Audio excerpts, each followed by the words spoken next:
역사상 가장 지혜로운 인물 솔로몬아 다들 아시죠? 그런데 그의 40년 통치는요, 눈부신 성공과 또 처참한 실패라는 아주 극적인 반전을 모두 담고 있습니다. 오늘 손동원 박사님의 깊이 있는 분석을 통해서 그 빛과 그림자를 한번 제대로 파헤쳐 보겠습니다. 신학자 존 칼빈의 이 말, 솔로몬 이야기의 핵심을 정확히 꿰뚫고 있어요. 아니, 어떻게 역사상 가장 지혜로웠던 사람이 자기 통치를 실패로 끝낼 수가 있었을까요? 이게 바로 우리가 오늘 풀어봐야 할 미스터리입니다.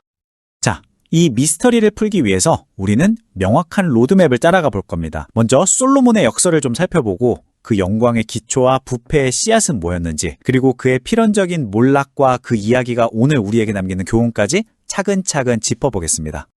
자, 그럼 먼저 이야기의 시작, 영광의 기초입니다. 손동원 박사님의 분석에 따르면 솔로몬 통치의 시작은 딱 두 가지 핵심 요소에 기반하고 있었어요. 바로 하나님이 주신 지혜, 그리고 그분과의 약속을 지키려는 순종이었습니다. 정말 놀라운 순간 아닌가요? 하나님께서 무엇이든 구해봐라 라고 했을 때 그는 돈이나 권력이 아니라 백성을 올바르게 다스릴 듣는 마음을 구했습니다. 모든 것의 시작은 바로 이 겸손한 요청이었던 거죠. 여기서 말하는 지혜, 바로 호크마는요, 우리가 흔히 생각하는 똑똑하다랑은 좀 다른 개념이에요.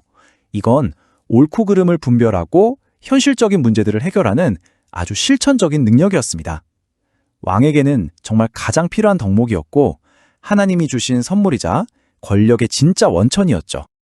그리고 이 지혜의 핵심에는 샤마, 즉 듣는 능력이 있었습니다. 그냥 한 귀로 듣고 흘리는 게 아니라 순종하려는 마음으로 듣는 것. 그 유명한 아기를 반으로 나누라는 판결도 바로 이 능력에서 나온 거고요. 백성들은 그 판결을 보고 이 사람의 권위는 정말 하나님으로부터 왔구나 하고 깨닫게 된 겁니다. 솔로몬의 업적 중에 가장 위대한 걸 꼽으라면 뭐니 해도 예루살렘 성전 건축이겠죠. 손동원 박사님의 분석에 따르면 이건 단순한 건물이 아니었어요. 이스라엘의 영적, 정치적 심장 그 자체였고 하나님이 우리와 함께 하신다는 가장 강력하고 눈에 보이는 증거였습니다. 그리고 성전이 완공됐을 때 하나님의 임재를 상징하는 카보드, 즉 영광이 그곳을 가득 채웠습니다. 이처럼 초기의 솔로몬의 모든 지혜와 행동은 정확히 하나님을 향해 있었고요. 이스라엘을 역사상 가장 빛나는 황금기로 이끌었습니다. 그런데 말이죠. 바로 그 빛이 가장 강렬했던 순간 그림자가 드리우기 시작합니다. 도대체 어떻게 솔로몬의 가장 위대한 강점들이 그의 몰락을 가져오는 씨앗이 될 수 있었을까요? 손동원 박사님의 분석은 바로 그 과정을 아주 날카롭게 보여줍니다. 첫 번째 그림자는 바로 부였습니다. 물론 하나님이 주신 축복이었죠. 하지만 이 어마어마한 부를 유지하기 위해서 솔로몬은 백성들에게 과도한 세금과 강제노동을 시켰습니다. 축복이 아이러니하게도 점점 백성들에게는 무거운 짐이 되어가고 있었던 거죠. 두 번째 그림자는 평화를 추구하는 방식에서 나타났습니다. 국제적인 안정을 위해서 솔로몬은 주변 나라들과 정략 결혼을 맺었습니다. 겉보기엔 굉장히 현명한 외교 전략처럼 보였죠. 하지만 이게 바로 그의 영혼을 파괴하는 결정적인 한 수가 될 줄은 아마 몰랐을 겁니다. 1000명. 이게 솔로몬이 정치적인 안정을 얻기 위해서 맞이한 이방인 아내와 첩의 숫자였습니다. 여러분, 이건 사랑 이야기가 아니에요. 하나님의 명령을 정면으로 어기면서까지 안정을 추구했던 아주 위험한 거래의 숫자였던 겁니다. 이제 그의 통치는 걷잡을 수 없이 비극적인 결말을 향해 달려갑니다. 이 작은 균열들이 어떻게 그의 왕국 전체를 무너뜨렸을까요?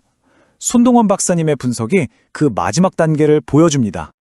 성경은 그의 마음이 하나님으로부터 수로, 즉 돌아섰다고 표현합니다.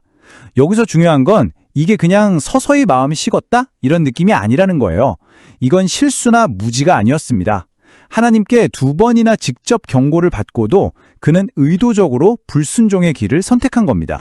그는 이방 아내들을 위해서 예루살렘 주변 언덕에 바하마, 그러니까 이방신들을 위한 산당을 지어줬습니다.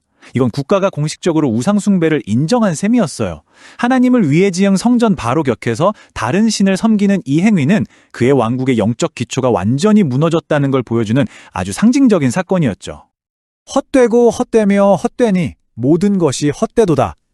세상 모든 것을 누려본 왕이 인생 말년에 이르러서 내린 처절한 고백입니다.